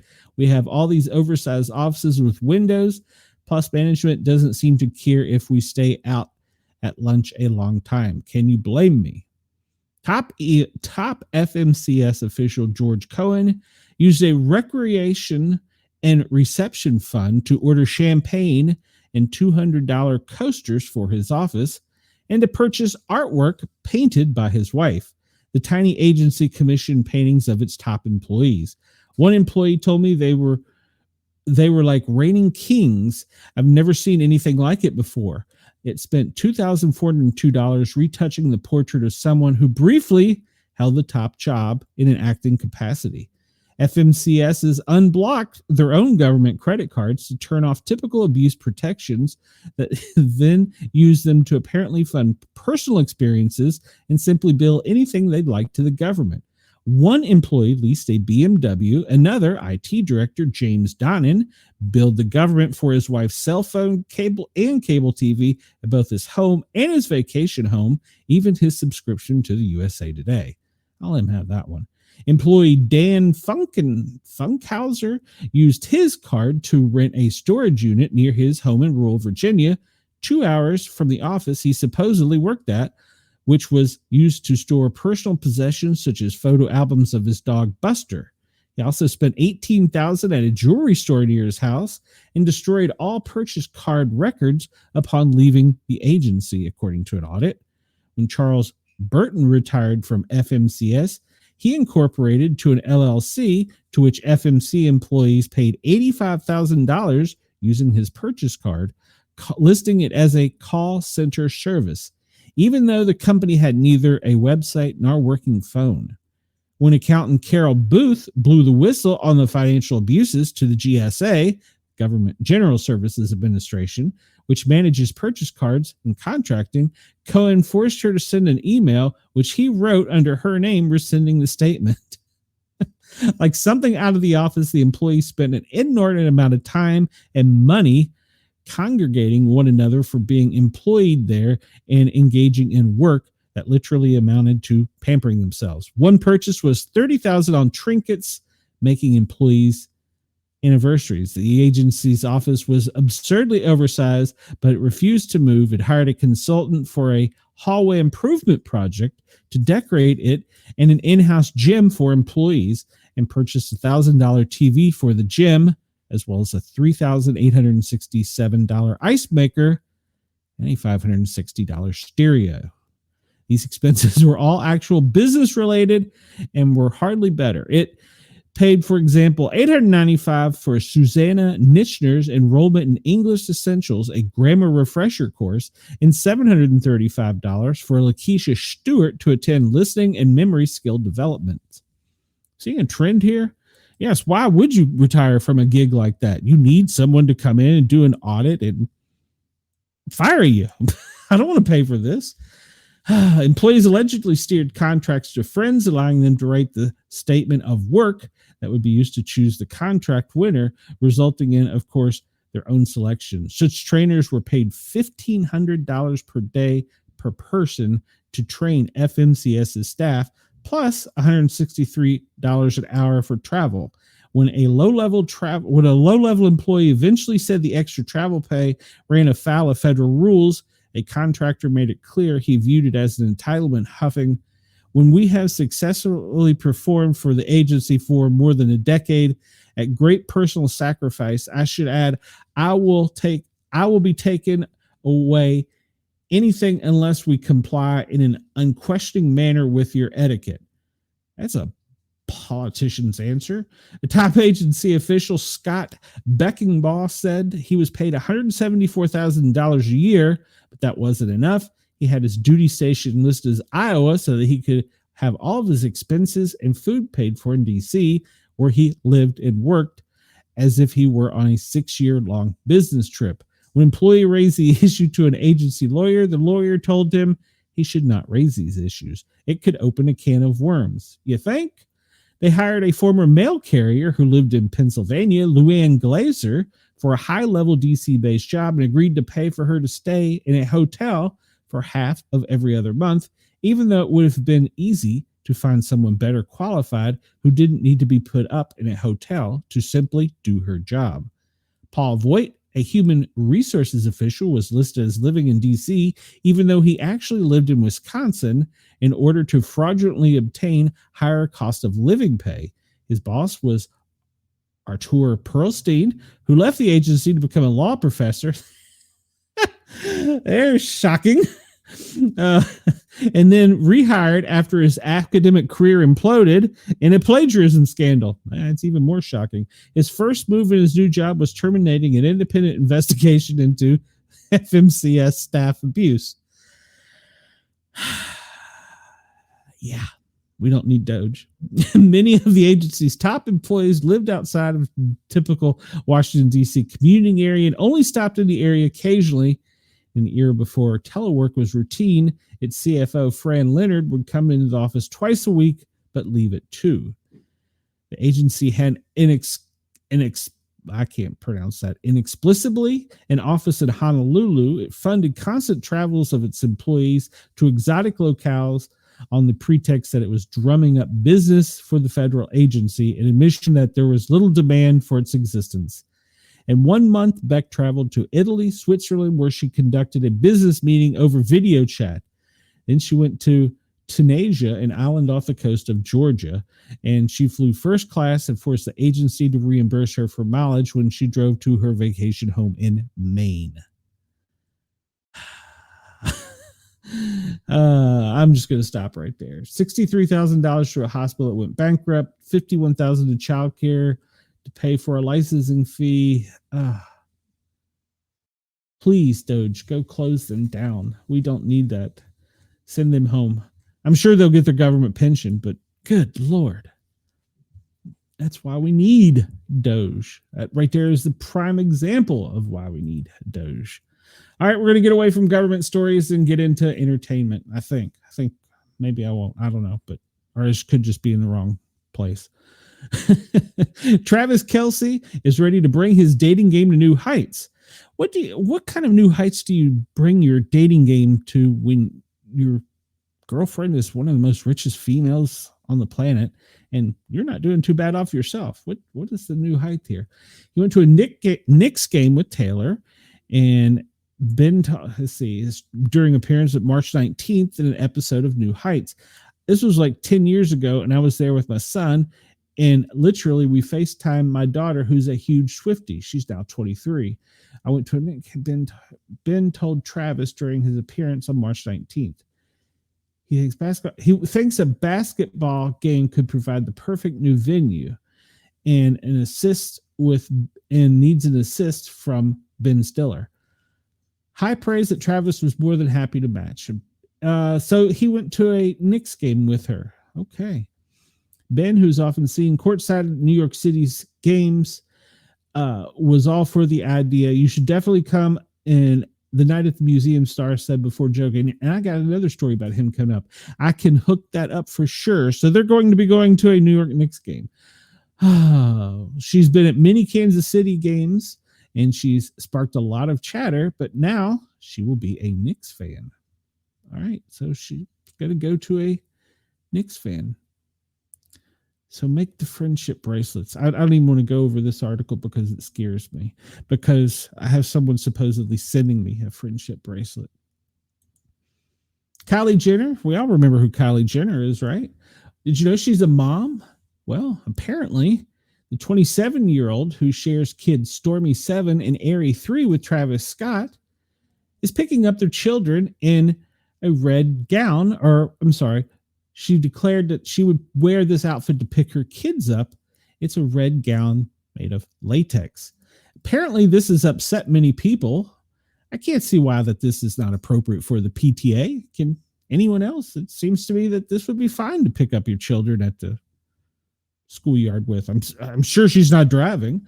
So what is this right there? Anyhow, but some people didn't think that this was such a great idea. I looked at this article and I was like, I almost feel bad looking at this article, because this is pictures of her throughout her life, starting when she was way young to now her wearing a red latex dress to pick up her kids at school. Wait, does the PTA approve of that? I don't know. So we covered Juno yesterday. I figured we would cover this today. So red latex is apparently approved by the PTA. So this is Kylie through the years. And she has definitely grown up to be quite the lady. But red latex to pick up the kids at school, that to me is a little bit much. But hey, whatever. It's sad the Kardashians have their own tab on website. Yes, it's true. It is true. And like I said, I almost felt bad about looking at this article, because it goes back to, of course, I'm ancient. It goes back to looking at her from when she was a wee lad of, oh God, what was that? 2008. She was what, 16? So yeah. But yeah, she's picking up the kids in red latex. Yay. So there you go, Chris. That one was for you. All right. Do you remember? I know, Chris, you're old enough to remember The Fall Guy. It was a TV show that had Bionic Man in it. What's this? Probably going to say it here. Anyhow, this young lady, Heather Thomas, was she also not in Chips? She was in A Fall Guy from 1991 until it concluded in 1986. She took a few other shows, Red Blooded American Girl and Against the Law, but she left Hollywood in the 90s and disappeared because she was getting so many stalkers. It was really bad. It got to the point where she was dealing with 2 stalkers a week, she told a podcast host. She didn't tell me that. I wish she'd tell me that. I had a ton of restraining orders. I had 2 little girls, and a guy was jumping our gate with a giant buck knife. In those days, I don't know if this is true now, but people would fixate. You could be in a soap commercial and they would fixate on you. There weren't a lot of stalker laws, and I just needed to be home anyway. So she described the experience as scary and received some threatening items in the mail. Someone sent her a box of bullets. They would send her a funeral wreath that they stole from a graveyard. I always had a bodyguard in the house because that's where I didn't want to come home to a dark house. She explains that things turned violent. Lee Majors, that's right, Chris. I couldn't think of it. And Wendell, yes, I'm sure you remember. She explained that things turned violent when a man attempted to break into her bedroom. Had one guy cut my screen in my bedroom and got in, and I shot him. I did not know that. While clarifying that she had rock salt in her firearm. That's no fun. And she is still unsure if the intruder ever went to jail. California, probably not. Thomas said that she has not been open about her stalkers in the past because she did not want to be labeled as that lady that was stalked. Heather Thomas is still out of the limelight. She said that she discussed being sexualized in Hollywood. I think there's a certain amount of disassociation. She said in the industry, it was really my business. It would be like a woman who sold bathing suits. It was the way I sold things. Thomas said she was happy with her body because she worked hard for it, and she made her debut in Hollywood when she was a student at UCLA and wanted to focus on writing and directing, but she quickly learned it was rough for women. She ultimately chose to be on camera as opposed to behind the scenes because of the paycheck. She said she was making so much money that she chose the path of least resistance. You sent her a picture of you? No, I'm pretty sure. I need to go look this up. I'm pretty sure she was also in Chips. Wasn't she the female police officer in Chips? I don't know, but that's a shame that Hollywood had that problem even way back then. All right, we're going to talk about Robert De Niro and Ben again because, well, they're going to be making Meet the Parents 4. I love it. I'm not a fan of his politics, but I love the Meet the Parents. After a fourth Meet the Parents film was reported to be in the works back in December, with most of the original stars in talks, De Niro confirmed on Wednesday on an episode of The View, shocking, that he will be definitely involved. Said, Meet the Parents fan at the table. She took the opportunity to not only confirm that a fourth film is happening, but asked De Niro point blank, will you be involved? Yes, he said simply. He gave no further details on the plot. In addition to De Niro, it was reported that the film star Ben Stiller, Terry Polo, Blythe Danner were in the talks to reprise the characters. I hope so. I like Ben Stiller in that. Oh, were you in the wrong chat, Wendell? Did we lose you? She was fortunate in California. She was not sued by the intruder. You were correct. So yeah, I'm a big fan of this. Yes, I got it from somebody I know who's in the CIA. De Niro. Okay, so did not push for any spoilers, but she did circle back to the first film. De Niro recount how he got the famous lie detector scene in the film, which he revealed earlier to GQ this month. I got it from somebody I knew who was in the CIA. He told the ABC host. And then I thought, this is very interesting. Maybe this is something we could do.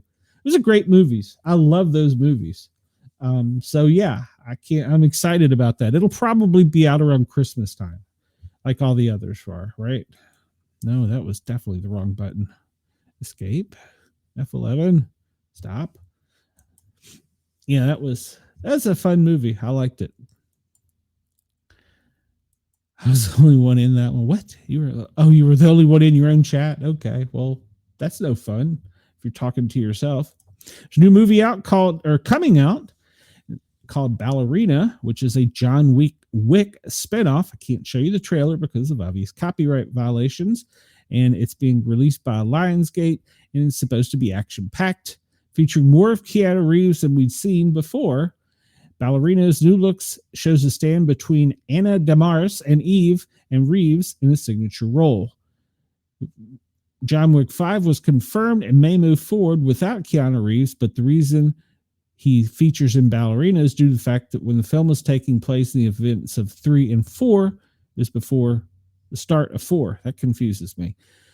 Now with the return of John Wick's universe just months away, we're looking at what we know so far about Ballerina, including the new trailer, which y'all have to watch because I can't tell you. And so apparently it takes place during the events of John Wick Chapter 3, Parabellum, and cast members include Ana de Armas, Angelica Houston, Gabriel Byron, Lance Rick. God, I don't know any of these people. Norman Reedus, I know him. All new trailer images from Ballerinas included closer look at Keanu Reeves as John Wick. Norman Reedus as Daniel Pine. He's a great actor. So yes, it's coming out. And what is the release date? Or was that up there earlier? Oh, there it is. June 6th. June 6th, it's coming out. So that looks like it's going to be a good movie to go see. All right, let me get my nerd on here for a minute. There is a comic book series out by DC Comics called Absolute. Well, it's a series called Absolute DC. Well, Absolute Batman is being hailed as probably one of the best comic books ever. And it's about pretty much Batman being Batman, but he doesn't hold back as much. And this most recent episode, he reveals to his enemies who he really is. So this has been, if you're a comic book fan, go check this one out. It's being rated as one of the best comic books ever. And we all know that DC and Marvel, they've been doing these superhero things back and forth. If they don't make a movie out of Absolute Batman, they've lost their mind because he is in this version of Absolute. He is more what you would expect of a Batman in today's modern society. And so they're giving us a view of what Batman would be like today. And they take it to the complete line. They're doing an Absolute universe. Not a huge fan because Marvel does the universe, but Absolute Batman, the art, the storyline, everything about it is amazing. So if you get a chance, they're only up to issue 6, which just came out. Go get them and probably buy 2. Buy 1 to read, 1 to keep away, because I have a feeling that will be one of those comic books later you will look to. So, and Chris, we missed out making our picks. The first games were yesterday, and so yeah, I know. Let's see. North Carolina beat San Diego State. Stanford beat CSNU. And from what I understand, Alabama State sent an absolutely stunning 3/4 press shot to beat the buzzer and win. Jacksonville State beat Georgia Tech, which was a shocker to the bracket. Let's see. I don't think there was any other. Women's tournament starts today. So the first 4 start this afternoon or this evening on ESPNU for the women's bracket. We'll hop over real quick and, well, let's do one thing before we do that. K Street College Classic. Remember we talked about K Street earlier in DC. Well, K Street, oh, shut up, Wendell. K Street is where a lot of the lobbying and financial stuff goes on with Washington, D.C. So Open Secrets, great website, by the way. Go check them out. They've got some really great stories on there. They broke down March Madness by schools dominating in the lobbying bracket. In other words, not who was the best player, who was the best at spending money. And so far, out of the 68 schools that are receiving bids that have lobbied the federal government, the furthest in them to exceed has been the University of Texas. I should be slapped for that in the March Madness. But altogether, the 68 teams in there have spent $16.5 million lobbying the government. That's crazy. Last year, the Final Four, the Longhorns took on the championship. They were the only school to spend 7 figures on lobbying in 2024. That was more than enough to carry the school all the way in the play game, topping Xavier, who hasn't lobbied since 2008, to the finals and defeated the University of Florida, doubling the Gators' total of $736,000. Texas, who is the biggest lobbyist, uses a number of outside firms, primarily Cornerstone Government Affairs, and employs 22 lobbyists who primarily focus on government funding, defense, scientific research. Amongst those lobbyists were a number of revolvers, in other words, elected officials, staffers, and regulators who work on K Street. So together, all the teams in the bracket, men's bracket, have spent $16.5 million lobbying our government. So, all right. So Florida was the only top seed to reach out of the Final Four last year, with beating Duke this year, making $784,000.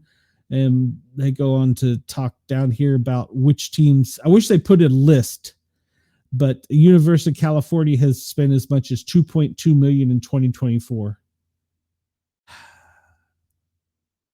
Follow the money. I don't know if that has anything to do with the outcome of the tournament, but surely it doesn't.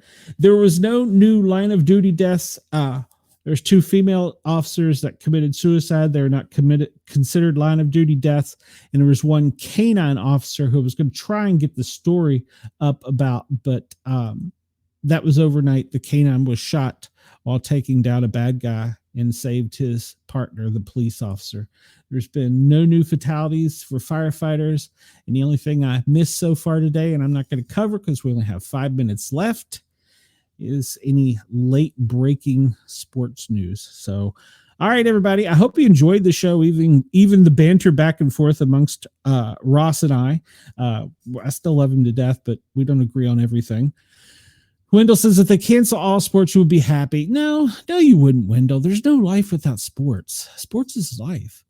Lobbying is okay. Try it outside of a government setting, and it's bribery. Yes, absolutely, Chris. Absolutely. But all sports teams do it.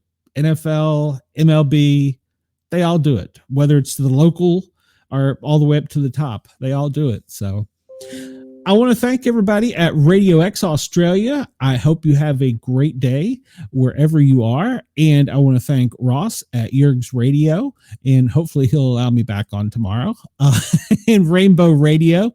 And of course, we wouldn't be anywhere if we didn't mention thank you to Pine Islands radio station.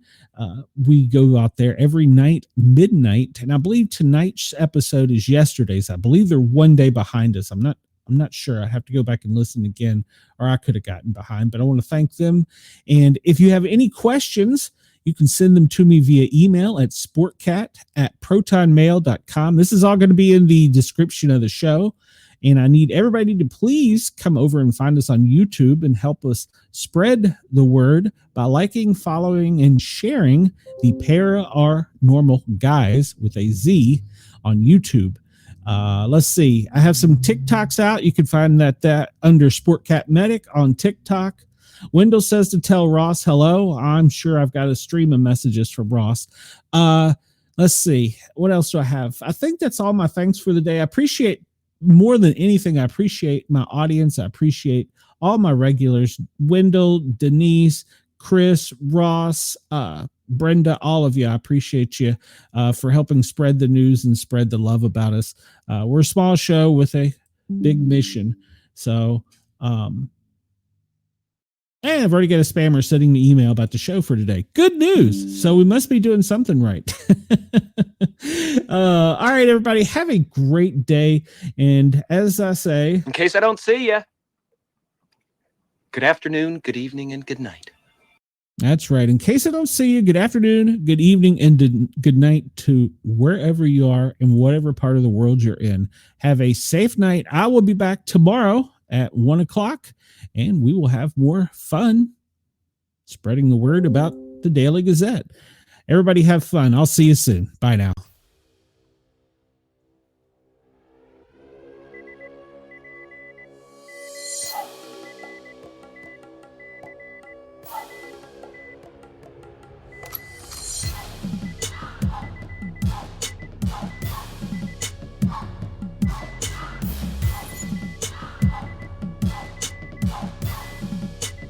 You ever wonder